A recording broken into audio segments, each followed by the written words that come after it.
guys, welcome back to Strong Successful Male. So for today, I'm going to go over this quick entertaining email that was sent from a subscriber. It's from a guy. He's obviously a young guy. He doesn't say how old he is, but I'm guessing pretty young. And he shares his story, which backs up the saying that you can't turn a HOE into a housewife, or in a situation you can't turn a Tinderella into a girlfriend. Unfortunately, this guy isn't quite aware of this and tries to do what I say don't do. And you're going to see, guys, to no surprise, it's a big giant mess. However, it definitely, this tale provides important lessons for you dating and relationship type of guys. I cannot stress that enough. And aside from the fact that you don't turn Tinderellas or girls that you meet online for a hookup into girlfriends, also it shows what happens when, if you give a girl certainty and she thinks that you're that nice guy that isn't going anywhere, typically it's not going to end very well for you, particularly from gals like this, amongst many other things. So guys, sit back. This is not a long one, but definitely a funny one. It's important lessons here, and it'll be pretty funny how things turn out for this sweet young gal. It says, "Good day, SSM. I'll start with this by saying that I know I deserve some smacks for this, and I know where in the story. Also, sorry for the length. I was a pretty blue pill at the start of the story, but that has changed since then. Well, bro, pretty much every video gets smacks these days, and story's not that long, so don't worry about it. I met a gal who I found out later actually had a boyfriend.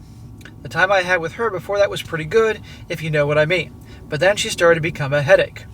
Well, they all become headaches, and surprise, surprise, she had a boyfriend.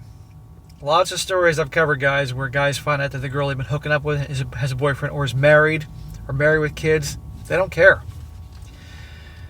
So I started up a Plenty of Fish account and started chatting with another woman who I stupidly vented my issues to. I know, smack. She said, I'll help you get over her by getting under me. That weekend was amazing. It was supposed to be a one-night stand, but we ended up dating. Smack. Yeah, smack. So you met this chick on this Plenty of Fish site. I don't hear about that one very often, so usually Tinder, but Plenty of Fish, fine. You actually hook up with her. Fine, you got laid, got some ass, but that's not dating material. That's not girlfriend material, dating material. All that's going to invite is a bunch of drama and BS in your life. And let's see if I'm right. There were a few minor red flags I stupidly chose to ignore. She was unemployed, had no driver's license. We dated over the summer, and we decided to move across the country from the Pennsylvania area to Colorado. Smack! You made her your girlfriend. This girl that hooked up with you on that site just like that, and she has no job, no driver's license. I mean, if she doesn't have a license, if she lived in the city, then I can understand maybe why she doesn't have a license, but even then you should have one anyway. But unemployed, who's going to pay for her? How do you think she gets her money? From suckers like you. Before we left, she met up with a male friend that she had known since her childhood. I voiced my concerns about her meeting a man I did not know without me. She reassured me that it would be all right and that I should go to bed because I had to be up early the next day. I reluctantly agreed. Smack! She's your girlfriend. She shouldn't be hanging out with other dudes. Okay? And, just go to bed and she'll don't wait up for me. Really? What do you think is going to happen here? Remember, this is the girl that you met on that dating app. And I realized it wasn't Tinder, but might as well been with you hooked up with her right away. You'll get over her by getting under me. No job, no license. I hope she's good looking. I hope she's amazing in the sack, but that's not even worth it. Fast forward a year and a half, and I bought a ring. You bought her a ring? Smack! Can't turn a hoe into a housewife, dude. I think she found out because her attitude changed. She told her boss that she didn't like him, and he fired her right on the spot. Yeah, she found out. Well, she actually had a job. Amazing. Yeah, because she knows she found that ring. Guys, right here. She found the ring. Oh, he ain't going anywhere. I can do whatever I want. I don't need to keep a job. She was okay with that because I was still working. It was surviving, but not thriving.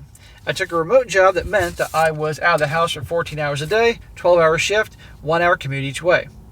How is that a remote job? She was laying on the couch watching Netflix with the dog when I left and when I came back home from work. What a winner. How great. What a supportive girl. What great wife material. Are you out of your fucking mind? She and I had been in an agreement that if one of us wasn't working, the other person would look after the house. If you think she lived up to her part of the agreement, I'll sell you the Statue of Liberty for 10 grand. Of course she didn't. Guys, like I said at the beginning, this is a perfect example. When they know you aren't going anywhere, when you're a sure thing, they're not going to lift a finger. I told her she needed to look for a job, and she said that she can't because she has anxiety, and wanted me to take the initiative for helping her find a job, and she started crying. Hobag Handbook Chapter 2. And of course you fell for it. She has anxiety. That's the thing nowadays. Yes, there are people out there that truly do have major anxiety, depression, everything in that spectrum. But nowadays, it seems like everybody has anxiety or everybody has an issue. Therefore, they can't work. They can't be held accountable for all these different things. And therefore, because they have anxiety, no, she's just full of shit. After a few weeks of this, I rolled her off the couch. Miraculously, she hadn't fused to the couch. After a while, she and I took a break. I knew there was something fishy, and I found that she had someone in mind. No, not her. She's such a wonderful example of the Lord's work. She's a cheater? No. So I found someone as well for a quick fling. But I had to cut that short because she and I got back together. She never knew about my fling, and she never realized I put 2 and 2 together. So you're staying with her. She's cheating on you. You're staying with her. Then you decide to have a fling on the side to make yourself feel better. This whole thing is just ridiculous. But I'm doing this anyway because this has a point. One night I was on the phone with my parents, and she started screaming that she was afraid that I would end her. What?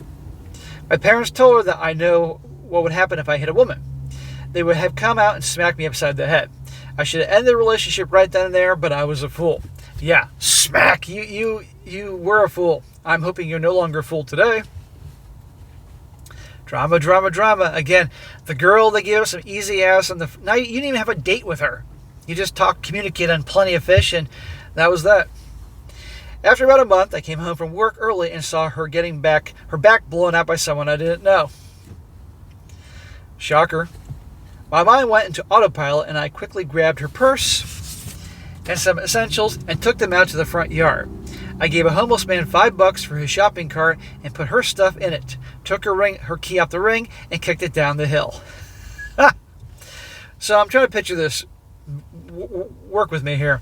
He walked in the house, heard some moaning and all that, kept his cool, grabbed her shit, went outside, found a homeless guy. Where do you live where there's a homeless guy that close to you? I have to ask. Paid $5 for his shopping cart, put her shit in there, took the key off, and rolled it down the hill. I then walked in and grabbed my baseball bat. Still moving quietly, of course. I walked up to them and tapped the bat on the coffee table to get their attention. Oh, that would have been fun to watch. I leveled the baseball bat at her and said, "Your stuff is down the hill." And said to him, "You got 2 seconds to get out of my house before his bat moves quicker." He took off with his clothes, and she took off naked to grab her things. I called the police and said there was a crazy woman trying to break into my place. She hadn't changed the address on her ID, and there was no rental agreement on paper. I had proof that I lived there, but she did not. The cops showed up to see a naked woman with her belongings in a shopping cart trying to break down my door. Well, here's a question. How'd you get all her belongings out the door that quickly and quietly when they're fucking on the freaking couch by the coffee table? I'm assuming you put some of her belongings in that shopping cart or something like that. I don't know. I had deactivated my Facebook account because I knew there wouldn't be enough time to scrub pictures of her in time. She had already done so on her account.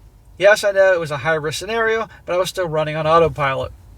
The police said she couldn't stay at my place without proof that she lived there and that she would have to get dressed and go to the women's shelter. This was at 9:30 at night. As far as I know, she moved back to Pennsylvania, and I sold the ring for beer money. After that, I'm hitting the gym 3 times a week and dropped 80 pounds. I found my purpose, and I'm loving life again. I started dating and won't make the same mistakes again. Well, there you go. That's quite a story here. Not long like you thought it was, and I couldn't resist doing this given the subject matter. Now, there are some things in this story that's questionable, but this thing was so funny I couldn't resist covering it. You never know. But anyhow, bro, so help me God, if you start don't do a better screening process of the girls you get involved with. I'm going to track you down with my baseball bat and do some damage. Yeah, your mind. So let's review, guys, so we can learn something here, and hopefully this guy can learn too. The girls you hook up with, you communicate with on a dating app, and they literally invite you over after just chatting with you to come hook up. You haven't even met yet. Haven't had a conversation.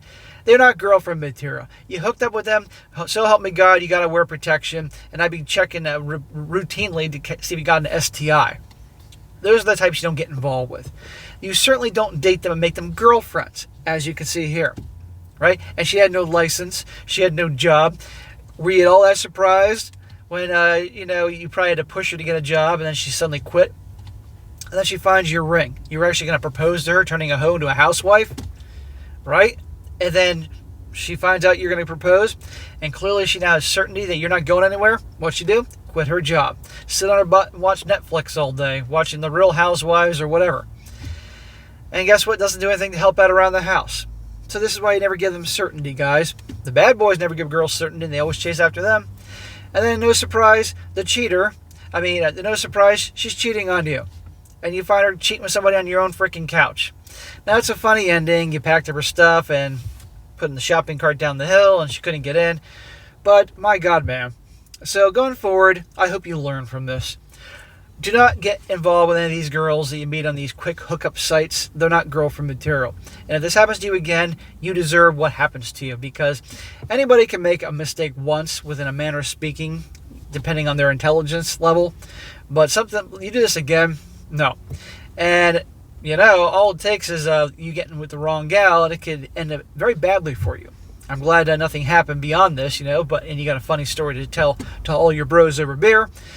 So that's what I think. So I'm glad you're doing well. Glad you lost weight. You're hitting the gym, focusing on your grind, all that. Good. And if you truly have learned from this, okay. You got a funny story, and I got a funny story to cover here on this channel. So guys, there are the lessons here. We get a laugh and a story. All right, guys, that's it for today. Be sure to comment down below. Let me know what you think about this. Be sure to like the video, share with your friends, and subscribe. I'll catch you next time.